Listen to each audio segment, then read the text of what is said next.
Hey, what's up YouTube? Donovan the Smartphone Guy here to do my full review of the Xiaomi Redmi Note 4X. So this is a phone that I picked up on GearBest.com. I'm going to go ahead and hop in there.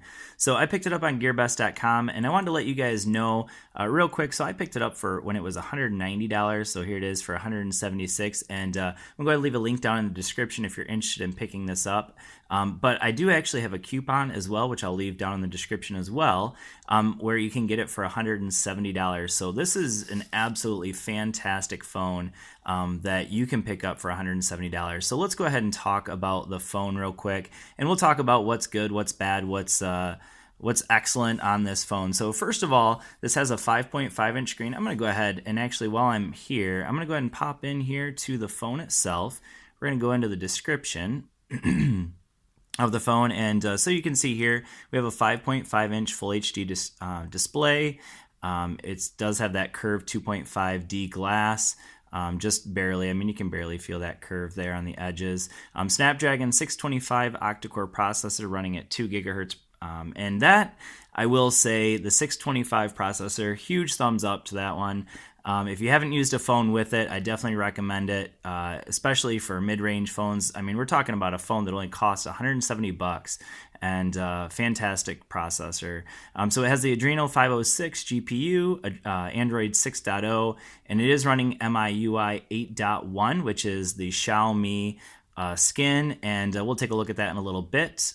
So it has a 13 megapixel camera on the back, and it does have autofocus and a flashlight, and then a 5 megapixel camera on the front. And we have Bluetooth 4.0, all the GPS. Now, the one sensor you'll notice that is missing here is that it is missing NFC. So there is no NFC, so that's probably one thing that you're gonna miss with this phone. And then down here, this is probably an important one, you're not gonna get 4G LTE in some areas. So I'll just point this out real quick so you guys can see this. So you notice right now it says 3G. Now, as soon as I actually go into something that requires data, so I'll go ahead and pop that out of there. So you notice that it jumps right to H+. That is running on Metro PCS. So there it is, Metro PCS. But as soon as I go into anywhere that requires any kind of data, it will automatically jump to H+ or HSPA+. So I just want to jump in and kind of show you guys what that's like. So HSPA+, I know a lot of people say that, you know, they'd rather just get a phone that has LTE. I just want to show you the kind of speeds I'm getting. So this is speed test. All this was done on Metro PCS. So you can see here in different locations. So this was actually at my house. So I was pulling down 8.6 for download. I think that was at work, 5.8, and then you can see some Wi-Fi readings there as well. So with HSPA+, I was pretty much getting that everywhere. The slowest I ever got was right here, 2.37 download. Now that was, I think, out in the country a little bit, but overall, the speeds actually weren't too bad. I could stream Netflix and YouTube and things like that with no problem, and that was running on Metro PCS, and I was pretty much getting service everywhere I went. So actually, I was getting service everywhere I went. So let's go ahead and jump into the build quality of the phone. So you can see here that it has a metal build. This is aluminum backing here, and it does have plastic on both the top and the bottom. And I will say that, you know, at first glance, I kind of didn't like the fact that it had that plastic, but I will say that that does add a lot in terms of the reception. So I'm going to go ahead and hop onto Wi-Fi real quick just so you guys can see what that looks like. So this is probably, you guys don't know what my Wi-Fi is like, but in my house, I am actually about as far away from my Wi-Fi receiver as I can get. And on some phones, I would not be pulling down anywhere near that kind of Wi-Fi signal. So you can see that I have all but 1 bar of Wi-Fi with the phone. On the phone that you're currently I'm currently using to film this, the Honor 6X, I would have 1 to 2 bars of Wi-Fi. So this phone does get excellent Wi-Fi service in case that's something that you need, which I think most people do. So with that being said, Wi-Fi and cell signal and things like that have been really good on it so far. So other things to mention with the build quality, we do have a fingerprint sensor, which I will mention is very fast and very fluid. So I'm going to go ahead and pop that on real quick. So let's go ahead and give it a quick test. So 1, 2, 3. So you can see that's quite fast. 1, 2, 3. So I would say definitely the Honor 6X, I think has like probably, and the Honor 8, and pretty much any phone with Honor has the fastest fingerprint sensors, but this is definitely a fast one. It's not a cheap one, so you might get some on some relatively inexpensive phones that just don't work very well. Well, this one works very well. It's 100%. I've never really had any issues with it not responding to my fingerprint, and it's very fast. So fingerprint sensor is also a big thumbs up. So it does have an IR blaster. Actually, that's the headphone jack. It has an IR blaster, which works really well as well. We have a noise canceling microphone on the top, and we have a power button and volume rocker, which are quite clicky. We do have a speaker on the bottom, micro USB, so that could be a negative for some people because it's using an older standard now. So we have the speaker over here and a microphone on this side. So I'm gonna go ahead and jump into performance now. So let's go into Geekbench just so you can see some of the scores. Now, scores really, in my opinion, are kind of useless, but really what matters is real world usage. So here's a couple of the scores that it got. So 823 for the single core and 822, and then for the multi-core right around 3000 for Geekbench. So where does that fall into? Actually, let's go ahead and look at that real quick. So where does that fall in? Well, that falls in right around a mid-range phone running a 625 processor, right around the same spot as what like an Honor 6X or a ZTE V8 Pro, kind of right around those same scores, right around 3000. So it's about what you're going to get with this phone as well. But in terms of performance, you're looking at a phone that does perform quite well. It goes in and out of apps with no problem. It does have 3 gigs of RAM. So we can kind of jump in here and go back into GearBest, and you can see that it popped right into there. Go back into speed test. Okay, so just had that up recently. Let's see if let's go back something further back. Oh, that's my credit union. Don't want to go in there. Let's do the remote. So this is, I was using the remote a little bit. Whoops, I think I missed it. Try that again. Where was that? Oh, let's go into settings. All right, yeah, so let's talk about settings. So let's go ahead and talk about battery life since I'm already here. So performance-wise, if you've used a 625 processor, you'll know what the performance is like. It's very good.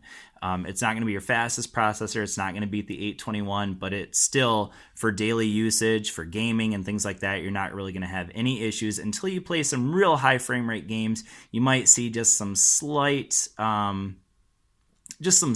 hesitations, but other than that, it's very, very good. So let's jump into battery life now. So this is today. So this is actually almost all YouTube streaming. So that kind of like, it hurts the battery a little bit, but we're at 3.5 hours of screen on time with 47% battery life. So you're looking at about 7 hours, but that's honestly way lower than what I'm normally getting. Let's jump into, let's see if I can find the gallery here. So I'm going to hop into the gallery and pop up some screen on time usage. So there you can see one where that day I was looking at about 8 hours, probably a little bit more than 8 hours. So we got 7 hours and 43 minutes with 13% battery life left that day. And that's actually a little bit lower than normal as well. So you're looking typically around 10 hours of screen on time, maybe a little bit more.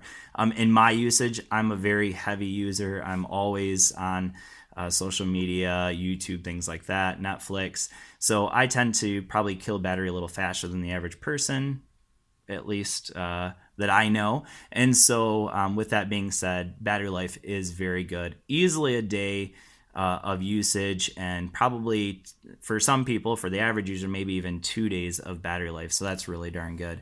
Let's jump into the cameras next. So you notice here that I don't have the stock camera app. And the reason for that, I'll talk about that in just a second. So let's jump into the stock camera just so you can see that. So it looks like I got the front facing shooter on right now. Let's hop out of that. So, okay. So the stock camera does take some pretty decent pictures, 13 megapixel. There is the front facing camera. And I will say this is probably a negative for me when I jump into here. So notice this is a picture of me, by the way. Jump in there, you can see it's pretty grainy, and that wasn't terrible lighting. It wasn't good lighting, but it also wasn't terrible lighting. And the picture gets quite grainy there. So you can zoom in and you can see it gets pretty grainy. That's a 5 megapixel camera on the front. So the front facing camera probably is a slight negative. So there's a picture of my son being a goofball. But other than that, the rear camera shoots quite well. The rear camera actually shoots pretty good pictures in my opinion. On par with even more expensive phones. So you can see there, that's a good, obviously a good lighting picture there. But overall, I would say the picture quality of the rear camera is quite good. Let's jump back into now the reason why I have camera effects on here, or at camera MX. We're going to go into the actual camera. And you can see here that when we go in here to menu, so photo resolution, again, it takes 13 megapixel shots. Up here, we have the option of, this is the rear camera right now. So we have 1080p, 480, and then you can see there's an option for 4K. So natively on the app that it comes with for the camera, you will not get 4K, but if you jump into another app like this one, it does give you the option of 4K if you want to use that. Now, I always shot on 1080p whenever I was using it. I actually used it to shoot a video for the Honor 6X. Camera quality wise, I could use it for YouTube, so I would say that's pretty decent. And video quality is pretty good. Not as good as the Honor 6X, which I think has a great camera, but still quite good. I'm going to go ahead and jump into the front-facing camera now, and the front-facing camera will actually shoot in 1080p. Let's see if we can get there. All right, so you're going to see that me there again. All right, so you can see there that it shoots in 1080p, 720, or 480 are the resolutions that you have available. So it does shoot in 1080p with the front-facing camera. Again, front-facing camera, not the best, but you do have the option of shooting in 1080p again. But on the back, you have the option of 4K. So that's, of course, if you download some app other than the stock camera app that it comes with. So let's talk about software now. So you notice that this is definitely not MIUI. This is not stock MIUI, but actually it is. This is running a theme. So if we go in here into my MIUI apps that I threw in here, so there's the option of themes. So there's a ton of themes available in the store here. The majority of them, the huge majority of them, are free. I'm going to go into the ones that I've downloaded. So let's go into themes here. So I have 9 downloaded apparently. So the theme it comes with is this default one, of course. So you can see here that I'm running one called the Pixel theme. And so that's why it kind of has that pixel look to it.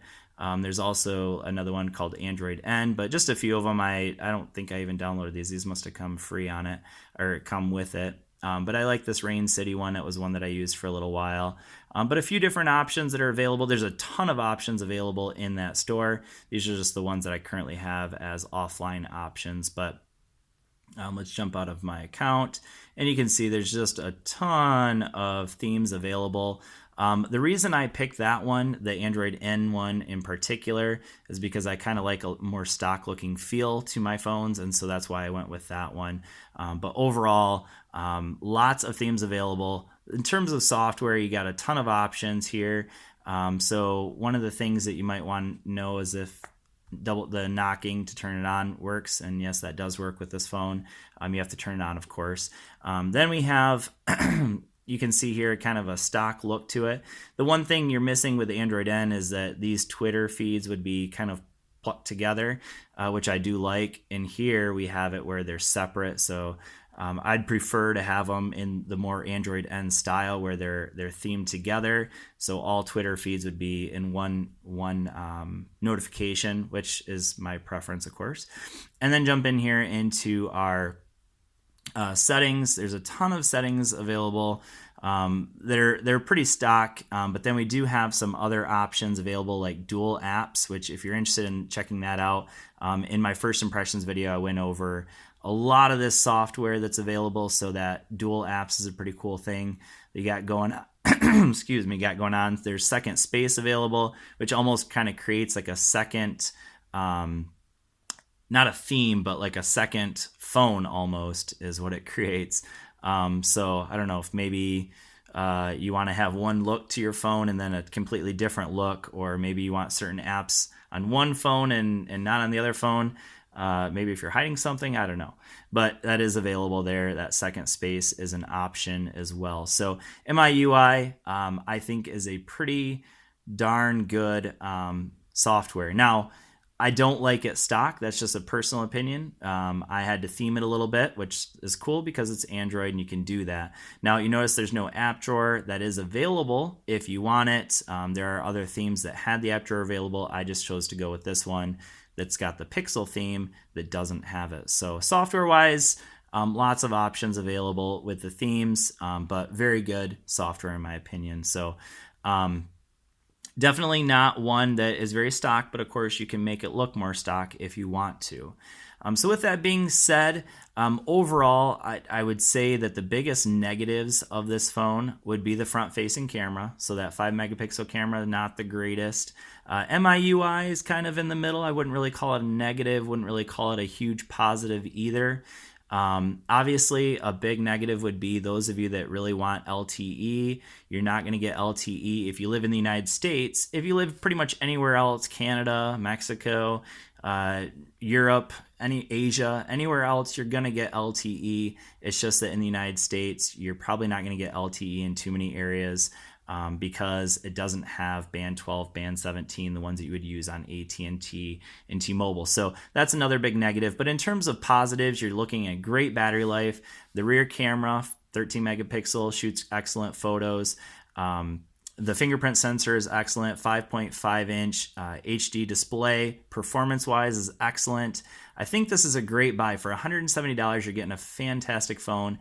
Again, I'll leave that link down in the description with the coupon if you're interested in picking it up on GearBest.com. It is available on other websites as well, but I just would probably recommend GearBest just because that's where you're going to get the best deal that I know of at the moment. So with that being said, if you have any questions, anything that I might have missed on this video, go ahead and leave a question down in the comments section. And with that, thanks for watching, and I will see you all in the next video. Peace.